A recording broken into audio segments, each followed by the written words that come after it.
So today we're going to look at common and budgeting mistakes and then some common budgeting tips as well, understanding concept of net worth and assets and liabilities. But if you've been following the gurus for any time, you already know what the saying is: earners, assets over liabilities, and you're probably familiar with this, all right? So because this is personal finances, most of it dealing with budgeting. So make sure when some common mistakes when people look at budgeting is that when they have overlooking irregular expenses. Okay. So when you have irregular expenses, such as your annual subscriptions, insurance premiums, holiday expenses, all of these can catch you off guard. So you have to anticipate and budget for these irregular expenses by setting aside funds each month. So when you do your budget, okay, so right now I'm working with a client. So it's was the end of June, right? So usually the first question, after we just make I shared it with you all. I'll have to go and find it again and just show you. But usually the first question that I ask is like, okay, now that we're starting a new month, okay, we have all of our expenses and the things that we have to pay. Okay, what is coming up this month? Or do you have a birthday? Is there a wedding? And a lot of times you might want to think about this, more than a month or two ahead of time. Okay, because you need to plan for that, right? You might move some stuff around in your budget when you have irregular expenses. All right. Now, Dave Ramsey calls them sinking funds. It's basically just creating an account that you know that you're going to actually use. That's not the actual original term of what sinking funds means, but you can name it whatever you want to. Okay, you can make a Christmas fund. You can name it, my giving fund or whatever it is, but you want to plan for it. All right. But sometimes these are regular funds. Sometimes you just have to sacrifice and just say no. Right. Like I stopped giving gifts to adults. Now this year I actually did give gifts to adults, but for a little while I didn't. I was like, I'm only giving stuff for kids. But for Christmas, I try to stick to just kids because I'm like, adults, we could just go somewhere, have an experience or whatever. But, it just depends, right? You got to save yourself, right? You got to save yourself at some point in time. All right. Also, so don't overlook your irregular expenses. Make sure that you plan ahead for them.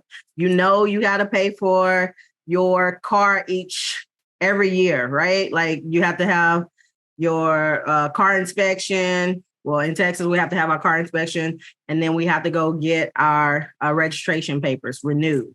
So that's coming up. Make sure you plan for it for that month. Mine comes up in January. If you pay your insurance premiums yearly, annually, you need to plan for that. Like right now, I have to plan for HOA. So my HOA comes up in January. And so if you don't pay, like you get penalized. And so then they start tacking on fees.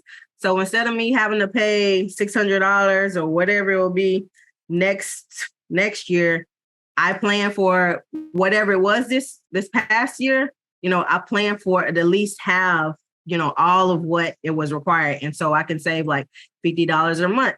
And I put that away in a specific section in my account. I might put some extra, just put in an emergency fund account, or I could have a separate account just for that. Okay. There are some banks who actually will give you separate accounts. Like my business account is set up for like 15% goes to taxes, 10% goes here, 25% goes to owner operating expenses, 50% goes to me. Like I said, it's in the account. There's actual little segments, and I can release the money to go. So some credit unions may have a feature like that. My current bank does not have one, but I do have one on my business side. So I have to find one because I actually like that feature, because then I can see where my different pockets of money are. Some people try to do that with the envelope system. I can't do it because it's not gonna work out. Me losing money, not gonna work out. So think about that. Just make sure you plan ahead. All right. And just get a calendar and write down at the, top, or if you do it digitally or manually, these are the expenses that are coming up. Okay. If you get invited to a wedding, you know that's going to cost, right? If you're going out to brunch with your friends, you know that's costing.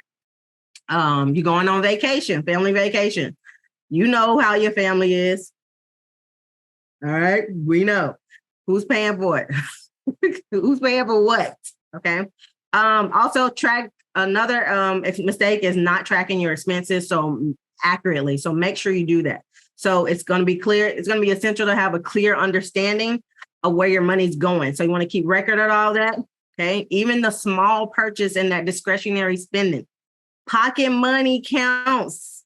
And so allocate yourself some pocket money. Some of us are downstairs at the on-site cafe, right? Spending money for breakfast, getting that coffee or whatever it is, and it's just your quick spend. So don't underestimate that, and make sure you are realistic, right? When you're estimating your income, especially like right now, what I like with my electricity company, they send updates about how much electricity I'm using, right? And so I can project how much it is. I usually try to overestimate my irregular expenses or the expenses, that they're not the same each month. So that way I can allocate a little bit more there. So I'm not under. I'd rather be over than under. Okay. You also make sure that you're being realistic when it comes to your income. That's a good one. Okay, yeah, no, that's right. So overestimating income, okay, or can lead to overspending, right? And then that's going to create financial stress. So you want to be realistic when you estimate your income.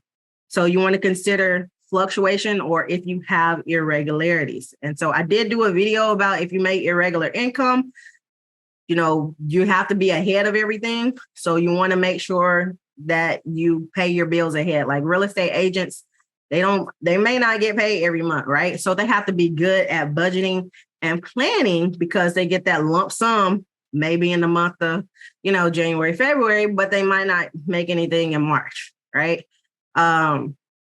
So they have to plan, for that, pay your bills ahead, pay them up, okay? Or put money aside so you can pay, your bills will come out a particular account, right?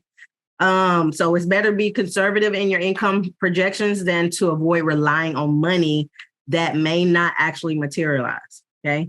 So another mistake is neglecting emergency fund. Don't ignore.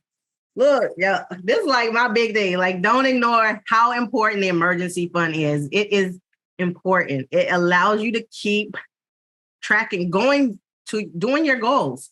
It just allows you to continue. So, So right now, like if anything were to happen I think I told y'all, or if you're in Houston or Texas, we had a blizzard 2 years ago. So many people were out with their plumbing. I mean, some people had to go stay in hotels. Some people, we could not get plumbers for months. I was out with, I called one plumber and he was like, yeah, we'll make it when we can. Like, he was like, I'll put you on the list, but he was like, I can't guarantee anything. I'll call you when we get an opening. I never got a call back. So I called somebody I was familiar with and he was able to squeeze me in because I had, we had a relationship or whatever. So he had done some work for me before. So that just worked out.